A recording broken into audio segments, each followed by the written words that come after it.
سال تحویل شده و تو فکر میکنی عشق و حالت شروع شده که بابات زنگ میزنه میگه پاشو با داداشت برو عید دیدنی. اگه گفتن بابات کو بگو مریض شده خونه است. محکم وای میستی میگی من نمیرم. یه چیزی بهت میگه بلند میشی میری. خلاصه با داداشت سرزده میرید خونه اولین فامیل. میبینی طرف داره تلمبه میزنه. اونجا میفهمید که دیگه خیلی سرزده رفتید. یهو داداشت فرار میکنه ولی تو خشکت میزنه نمیتونی حرکت کنی. خلاصه طرف میاد به استقبالتون میگه بیاید تو. داداشت چرا فرار کرد؟ تلمبه که ترس نداره. میرید تو خونه میگه خب چی شده به ما فقیر بیچاره ها سر زدید؟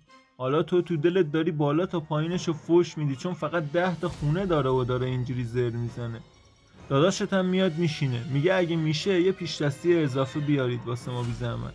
یارو میره پیش دستی بیاره. داداشت میگه خالی کن تو جیبات که وقت تنگه. ولی تو قیافه گرفتی میگی من به این آجی لب نمیزنم. داداشت میگه باشه ولی همون بشقابی که جلوته 1,500 پولشه. اینو که میگه مشماتو میکشی بیرون تا میتونی تو مشماتو پر میکنی. بعد میبینی سکانس شبیه سکانس سرقته. نمکدونشونم ور میداری و از راه پشت بوم فرار میکنی. A few minutes later. طرف میاد میبینه نیستید. بشقابا هم خالیه. سری جیباشو میگرده یه وقت گوشی موشیشو نزده باشید. خلاصه میرسید سر کوچه. میخواید برید خونه فامیل بعدی. به داداشت میگه خب قبلش خبر بده که اینجوری نشه. داداشت میگه باشه. زنگ میزنه به نفر بعدی لیستتون میگه ما میخوایم بیایم خونه ای. طرف میگه نه خونه نیستیم. قطع میکنه. یه دونه میزنه پس کلت میگه به خاطر همین خبر نمیدم. لیستتو نگاه میکنی میگی خونه بعدی خونه اکبر بددهنه. داداشت میگه من نمیام. دفعه آخری که رفتم خونش باهاش دعوام شد. من میرم خونه جای دیگه خواستی بری به من خبر بده.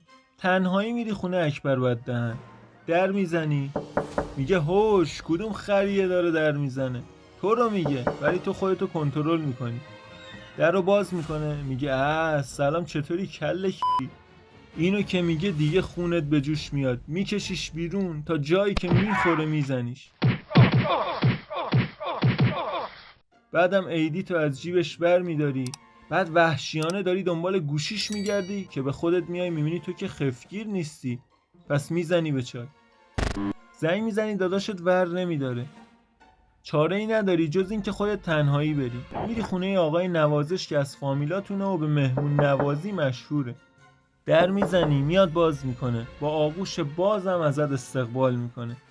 میری تو خونه میبینی هیچی ندارن. همینجوری که داری کفشاتو تو مشما میکنی که قایم کنی دور و برم یه نگاه میندازی میبینی واقعا هیچی نیست. بعد آقای نوازش چای میاره با نون بربری. اصرار که بخور باید بخوری. از اونجایی که خیلی مهمون نوازه میگه میخوای خودم به جات بخورم. تو هم به خاطر اینکه بهش بر نخوره میگی من روزم. یهو عصبی میشه میگه همه اولش همینو میگن. نون بربری و ور میداره به زور میکنه تو دهنه.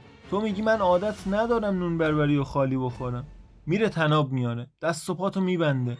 میگه حداقل یه هفته مهمون منی عادت میکنی. حالا دست و پاتم بسته است. دستشوییت هم گرفته روت نمیشه بگی واکن برم دستشویی. تحت فشاری که میپرسه چته پسرم نکنه نون لواش دوست داری؟ الان میارم. یهو میبینی آقای نوازش افتاد. میبینی داداشت رسیده با چوب زدتش.